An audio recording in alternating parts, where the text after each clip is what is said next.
अस्सलामुअलैकुम, कैसे हैं आप सब? भाई मैं तो घर आ गया ताकि बाकी के रिटर्न आराम से बैठकर फाइल करूं। अब हमने अपने असासों यानी एसेट्स के बारे में डिटेल्स डालनी है, तो चलें अपना सेव किया हुआ फॉर्म उसी तरह ओपन करते हैं। आयरिस में लॉगिन करके ड्राफ्ट्स पे क्लिक किया, फिर डिक्लेरेशन पर और फिर यहाँ सेंटर में अपने फॉर्म पे क्लिक करके एडिट के बटन पर। लें जी, फॉर्म ओपन हो गया। अब यहाँ लेफ्ट साइड पर वेल्थ स्टेटमेंट पर क्लिक करना है। अब क्योंकि मैं पहली बार रिटर्न फाइल कर रहा हूँ तो नेट एसेट्स के टैब पर जाना है। इसको क्लिक किया तो ये फॉर्म ओपन होगा।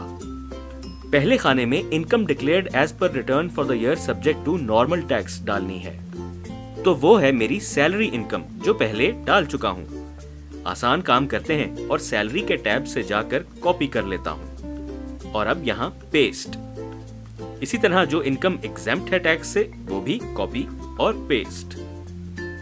अगर किसी ने कैश में या कोई प्रॉपर्टी वगैरह गिफ्ट की है तो उसकी अमाउंट यहाँ डालनी होगी। इसी तरह अगर कोई कर्ज लिया है तो वो लोन में। नेक्स्ट है अदर्स का खाना, यानी आपके नाम पे या आपकी मिल्कियत की जितनी भी चीजें हैं, मसलन घर, प्लॉट, गाड़ी, प्राइस बॉन्ड्स, सेविंग सर्टिफिकेट्स और कोई भी कीमती अशिया, उनकी कुल मालियत यहाँ एंटर करनी है। बैंक अकाउंट्स में जितना बैलेंस 30 जून 2019 तक शो हो रहा है वो भी ऐड करके टोटल यहाँ एंटर करना है। याद रखें, ये रिटर्न साल 2019 की है, यानी 1 जुलाई 2018 से लेकर 30 जून 2019 तक। 30 जून 2019 तक जितने भी एसेट्स आपके नाम पर हैं उनकी अमाउंट एंटर करनी है। अगर आपने इसके बाद कोई प्रॉपर्टी वगैरह खरीदी है तो वो अगले साल की रिटर्न में आएगी। अब है अखराजात की बारी। पहले यूटिलिटीज में बिजली, गैस, पानी और टेलीफोन के बिल टोटल करके डाल दिए। हाउस होल्ड एक्सपेंसेस में साल का जितना खर्चा अंदाजन हो जाता है वो टोटल एंटर किया। फॉरेन ट्रैवल अगर किया है तो वो खर्चा, मैं दुबई गया था तो उस पर लगभग इतना खर्चा आया। एजुकेशन एक्सपेंसेस में बच्चों की फीस वगैरह का टोटल, और अदर्स में और कोई अखराजात हैं तो वो एंटर करने हैं, जैसे रेंट, मेडिकल यानी डॉक्टर्स की फीस वगैरह पे खर्चा, और ज़कात दी है तो वो भी ऐड करके यहाँ अदर्स में एंटर कर दिए।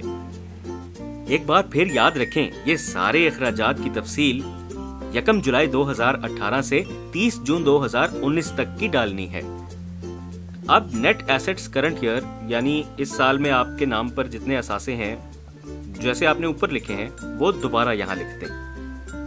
और पिछले साल जो नेट एसेट्स थे, यानी 1 जुलाई 2018 से लेकर 30 जून 2019 तक जितनी सेविंग्स की हैं और जो चीजें खरीदी हैं उनकी अमाउंट्स निकाल कर जितना बनता है वो पिछले साल के नेट एसेट्स हुए, तो वो अमाउंट यहाँ एंटर कर दी। अब कैलकुलेट पर क्लिक करते हैं। यहाँ अनरिकंसाइल्ड अमाउंट में 0 आना चाहिए। अगर नहीं आ रहा तो इसका मतलब कोई खर्चा आप मिस कर रहे हैं, क्योंकि फिर रिटर्न फाइल नहीं हो सकती। एक दफा फिर से पूरी रिटर्न को देख लें और तसल्ली कर लें कि सब अमाउंट्स ठीक डाली हैं, क्योंकि सबमिट होने के बाद रिटर्न चेंज नहीं हो सकती। अगर मेरी तरह अनरिकंसाइल्ड अमाउंट में 0 है तो यहाँ वेरिफिकेशन के टैब पर क्लिक करें। रजिस्ट्रेशन के वक्त जो 4 डिजिट्स का पिन कोड मिला था वो यहाँ एंटर करें और वेरीफाई पिन पे क्लिक। इसके बाद बस ऊपर सबमिट का बटन क्लिक करना है। लें जी, मेरी टैक्स रिटर्न तो फाइल हो गई। अब मैं फाइलर होने के फायदे भी उठा सकता हूँ। हाँ, अगर आपकी कोई टैक्स अमाउंट एडमिटेड टैक्स के खाने में आ रही है तो उसके लिए पेमेंट का भी आसान तरीका है। उसके लिए आप देखें टैक्स पेमेंट की वीडियो। मैं तो बन गया प्राउड पाकिस्तानी टैक्स फाइलर।